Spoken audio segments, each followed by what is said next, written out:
You know what I really like? I really like video games. To be more specific, I really like when video games are really good. I'm realizing now that doesn't sound very specific. They've got the looks, they got the sound design, they have fun mechanics. That's all great. For me, there are two things that elevate a good game to a great game, and that is gameplay and story. When you got some really creative level design and interactive environments, that's just so much fun and just really showcases the creative capabilities of what video games can do. When you got a story that hits all those emotional beats and immerses you into the story with interesting character dynamics and personal journeys, you feel all of that. And it's so gratifying to like follow characters along that journey. But when you have a game that combines those two things, when you have a game that can weave in brilliant storytelling into super creative level design in a way where that particular story beat would not hit nearly as hard if it weren't part of the gameplay, that's when a game's got sauce. That's when a game gets really good. Like I was saying at the beginning, look, I specified, so now it is making okay. Anyway, you know what I don't like? Being told no. I don't like when I'm told that video games can't have that good thing that I like. When games should only be limited to its technical ability to make things cool without any narrative at all. Because why bother with including stories into your games? Just watch movies and TV shows. Because you'll never be able to create that level of storytelling in your game anyway. So why even try? There's been a debate in the gaming space called the ludology versus narratology debate. Ludology is the study of video games, primarily studied from a mechanicals perspective rather than a narrative. Narratology, if you could guess, is the complete opposite of that. The study of narrative structure within all creative mediums, not just games. In this debate, the argument posed by most ludologists is that video games are much more interesting when viewed through the lens of its mechanics and digital architecture, rather than its storytelling abilities. One ludologist, Bogost, proposed the idea that video games are in fact better off without storytelling at all. Bogost's article mainly talks about the necessity of narrative in game mediums. He talks a lot about a game called What Remains of Edith Finch, a first-person narrative-based game where you explore your surroundings and learn about the game's story through your environment. This is something called environmental storytelling, and is something that Bogost actually praises the game for. He talks about the changes in gameplay and visuals depending on what's happening, like when you turn into an animal, or as if you're inside a comic book. But then, he just throws that out the window. His point is basically, yeah, the game is great, but does it have to be a game? And then he writes this. You didn't have to use that word. That's gross. Come on, what? You didn't have to do that. He segues into his next point, questioning the necessity of storytelling in video games. And the point in and of itself can be pretty interesting, but I feel like the way the question is posed by Bogost is not really presented in a very compelling way. He goes on to say stuff like, yeah, sure, you can tell a story in a game, but what a lot of work that is, when it's so much easier to watch television or to read. Like at that point, why do anything? You know, just, I understand what he's trying to say, that the best storytelling mediums have already been invented a really long time ago, and video games are not necessarily able to reach that capability of narrative storytelling, which, yeah, that's fair.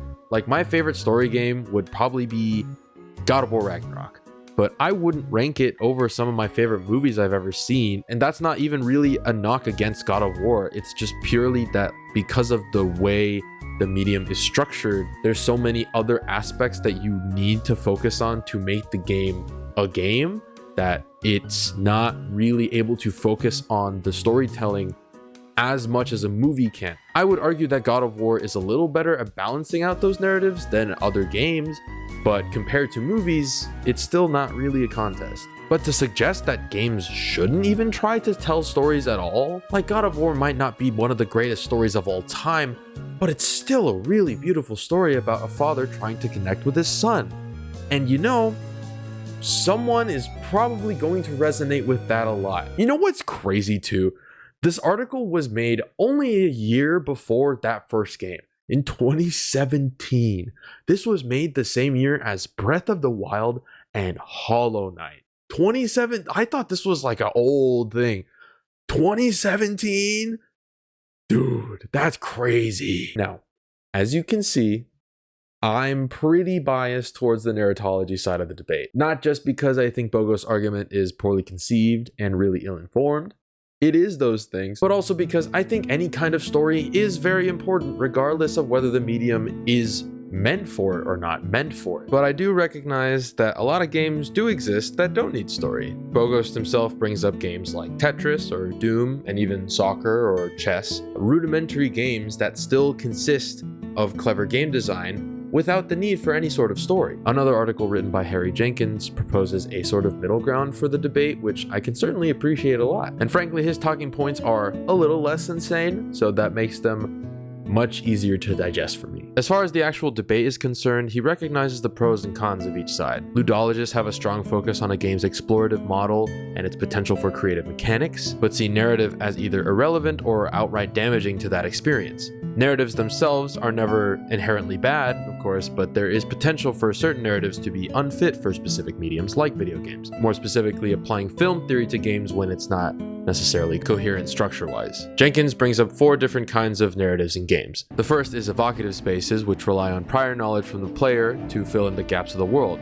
like a Star Wars game taking place in between movies, for example. The second is enacting stories, which would allow for players to experience or witness narrative events, which would also include something called micro-narratives. So think of cutscenes between combat that direct the story and prompt the player to complete certain actions. Embedded narratives fits more within games like What Remains of Edith Finch, with story information hidden in the player's surroundings and allowing the player to reconstruct the story by exploring, which allows for certain spaces and areas to carry emotional weight within the player's minds. Emergent narratives are stories that revolve around the player's active engagement with the game, who are prompted to interact with characters and environments on their own and letting them tell their own stories. Jenkins proposes a bunch of different examples that are able to combine clever and creative game design that are able to support narratives without ruining the experience of the game itself. And I think that's a fair compromise. Games and narratives do not always have to coexist all the time. Balatro is a perfectly good example of a game that has become one of the more popular titles in the last year, purely based off of its gameplay loop, without any need for any narrative engagement. But the notion that games shouldn't have any narrative whatsoever is an inherently flawed viewpoint, in my opinion. Throughout the past few years, there have been several instances of games that tell incredibly fascinating and engaging stories, and this argument discredits all of that progress. Bogost mentions at the end of his article that instead of thinking about stories, game designers should aspire to find new ways to taking the tidy, ordinary world apart and putting it back together again in surprising, ghastly new ways, when referring to making new and interesting games. But who's to say you can't do both at once? Real quick, I want to go back to God of War for a second and talk about why it's such a great example of narrative and mechanics working in tandem. A few years ago, Santa Monica Studios released a free DLC to the second game called God of War Ragnarok Valhalla, which takes the game's titular combat system and reworks it into a roguelike structure, where if you die on a run, it completely resets all your perks and abilities, and you have to restart from the very beginning over and over, much like Balatro. The DLC story revolves around Kratos reflecting on his many mistakes over the course of the franchise, dating all the way back to the very first game in 2005. Kratos' journey here is about continuing to live and striving to be a better version of himself, despite all his mistakes in the past, to keep pushing forward. Framing this narrative within a roguelike gameplay loop is honestly kind of genius. Despite all the mistakes and deaths and failed runs, you keep going. You learn from those mistakes and you keep pushing forward. This story, in tandem with this particular game mechanic, would not be nearly as effective without its gameplay. By experiencing that mechanic in real time, you can sympathize with Kratos in this personal journey. God of War Valhalla is just one example of this that comes to mind, but so many other games fundamentally cannot exist without their respective game designs, which is even something that Bogost himself acknowledges with Edith Finch. To suggest that games shouldn't have a story limits your creative potential even in a game design aspect. These games showed that narrative and game design can coexist and flow into one another. Sure, there are examples of games without story and stories without games, but to say that the two shouldn't coincide ever is pretty confounding. So, to round it all out, I am of the opinion that games shouldn't just be limited to technical fidelities, nor do I think, as much as I like having stories, that all games should include some kind of meaningful narrative. They don't have to all the time. My final opinion, if you're making a game, do whatever the hell you want. If you want to make a game without any story, great. I hope it's fun. If you want to make a game with a meaningful personal story, also great. Sounds like a gratifying experience for you or someone, whoever is playing that game. Don't let Bogost, or even me for that matter, dictate how or how you shouldn't make your game. It can have a story or it cannot have one. That's the beauty of the video game. You can do whatever you want. You have the agency to do what you like. And if you want a narrative, that's fine. If you don't want it, that's okay too. Anyway, that will round it out for my video essay. Thank you for watching. Please give me a good grade. Okay, thank you. Goodbye.